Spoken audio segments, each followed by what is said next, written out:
Hi everyone, welcome back. We are on the third lesson in the equations and formulas section in our course.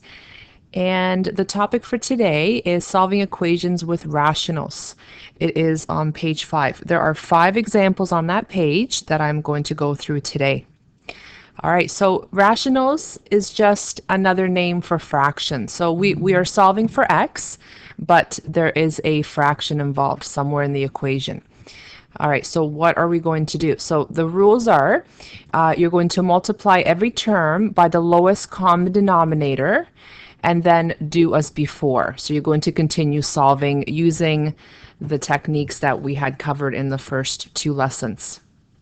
All right, so looking at this example here, we have 3 over 9 multiplied by x is equal to 10. So this says 3 over 9 multiplied by something is going to give us the answer 10. So what is that something? What is that unknown is what we're looking for. All right, so we're going to multiply every term. We have 2 terms here. This is one term, 3 over 9x, and 10 is a second term. So each of these terms is going to get multiplied by the lowest common denominator. We only have one number at the bottom here, so the lowest common denominator would be 9. So I'm going to put a bracket around each of these terms and then multiply each of those terms by 9. Okay, I'm going to multiply this term by 9 and multiply this term by 9. Okay, which is what I have here. And now we're going to see if we can reduce. So we have 9 divided by 9 reduces to 1 over 1. Okay, so I can cross those off.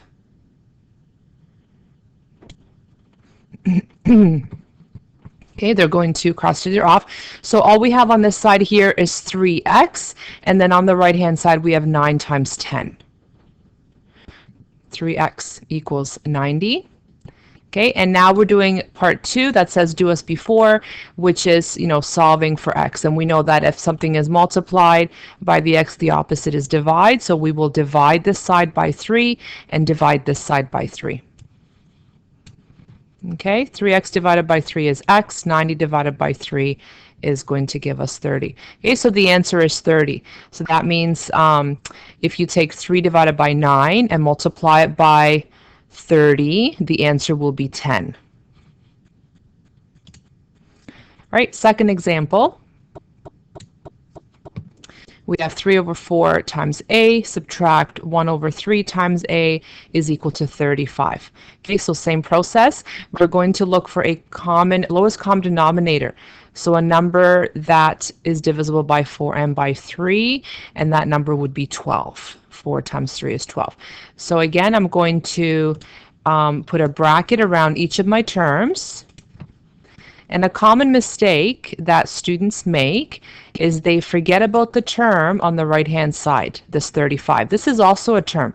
This also has to get multiplied by 12. It's every single term in your expression has to get multiplied by 12.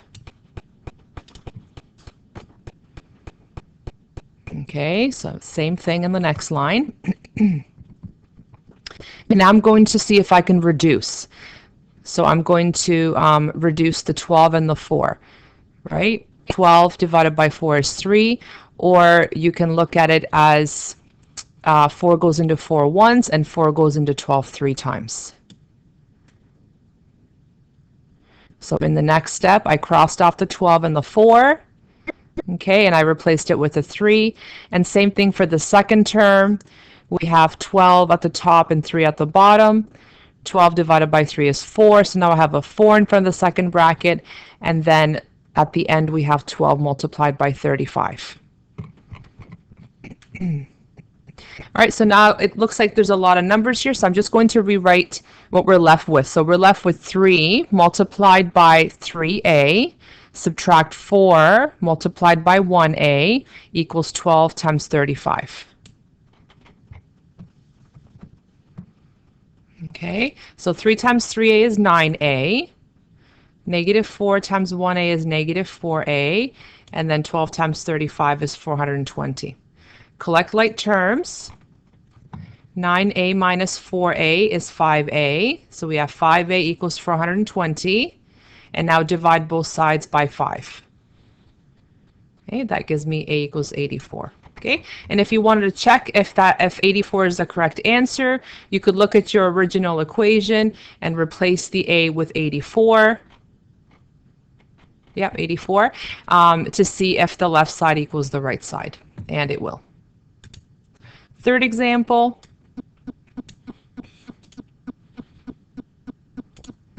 Here we have x subtract 5, all divided by 6 is equal to 7. So what number do I take and subtract 5 and then divide my answer by 6 for it to equal 7? We're looking for this unknown here.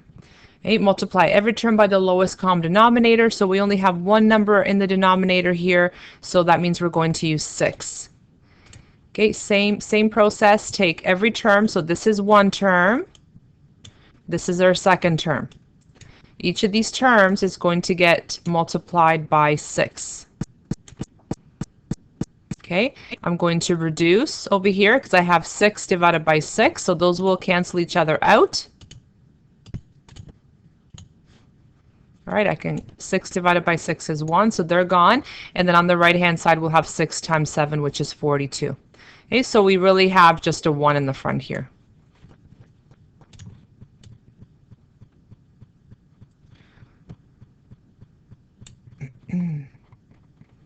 Okay, so we have 1 multiplied by x, 1 multiplied by 5. I'm going to add that in there just in case, so you don't get confused.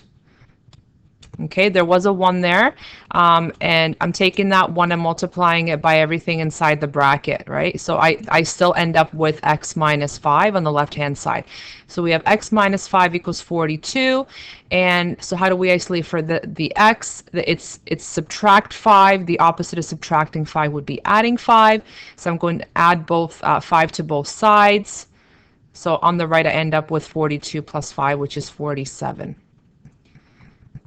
Okay, and you can check if it's true. If you sub it back into the original question, 47 minus 5 is 42, and 42 divided by 6 is 7, which is what we have on the right-hand side. Okay, so you can check that your answer is correct. All right, couple more. This is the fourth example, similar to the previous example, except now we have 2 terms on the left-hand side, and we're going to continue with the same process. So I'm going to put a bracket around each of my terms. And common denominator for 4 and 3 is 12 again, because we can divide, we can do 12 divided by 4, and we can also divide 12 by 3. Okay, so brackets first. Write your common denominator in front of every single term. Don't forget the one at the end. Common mistake. And then you're going to simplify. Okay, so divide 12 by the 4 and 12 by the 3. Okay, which is what I've done here. So 12 divided by 4 is 3. 12 divided by 3 is 4. Okay, and then I like to rewrite in the next line what I'm left with. Okay, the bottom numbers have eliminated, which is the goal, right? You want to get rid of the rationals in order to be able to solve for x. That's why we're multiplying each term by the common denominator.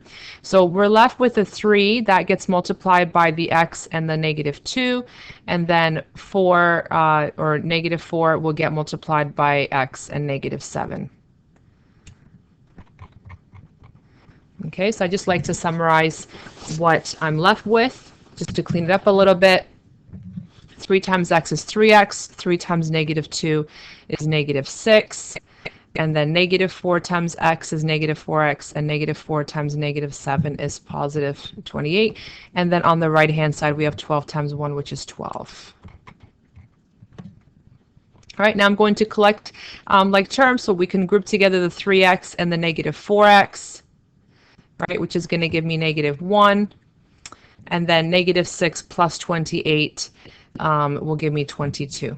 Okay, bring the 22 to the other side, switching the signs. So 12 subtract 22. The right-hand side, 12 subtract 22 is going to be -10. And so now we have negative 1x divided by negative 10. At this point, I would divide both sides by negative 1 so that the x would be positive on the left-hand side. And we are left with x equals 10. Okay, and you could check this answer by subbing 10 in for the x. 10 minus 2 is 8. 8 divided by 4 is 2. And then here we have 10 minus 7 is 3, divided by 3 is 1, which is going to equal 1. All right, last example. This one has two terms on the right and one term on the left. So find a common denominator, put brackets around each of your terms. Okay, so there's one term, second term. Remember, terms are separated by pluses and minuses, and there's a plus there. So it would be 15, common denominator, right? 3 times 5 is 15. So write a 15 in front of each of your brackets. Reduce, which will get rid of the numbers at the bottom, or it should. Okay, so 15 divided by 3 is 5. So I will have a 5 in the front here, and 15 divided by 5 is 3. So this number is going to be replaced by a 3, which I have written. Maybe I'll add it to this line here.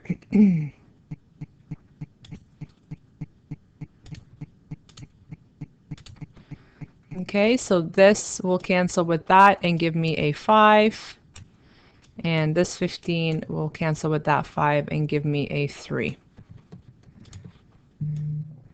Okay, what are we left with? 15 times 4 on the left, and then 5 times k plus 1 and 3 times k plus 5. Okay, get rid of the brackets here by multiplying everything in the bracket by the number out front. Collect like terms on the right. And we're trying to isolate for this k. So at this point here, I would bring that 20 over to the other side and change the sign. So it's positive 20 here. It'll be negative 20 on the other side. So 60 minus 20 is 40. And now we divide both sides by the 8 in front of the k, because we want the k by itself. There we go. So k equals 5. All right, so for homework, we are doing lesson 3. So this is the homework booklet. Make sure you're on lesson 3 and you are trying these questions, and they will be due on Wednesday in a couple days. All right, thanks for listening. Let me know if you need some help.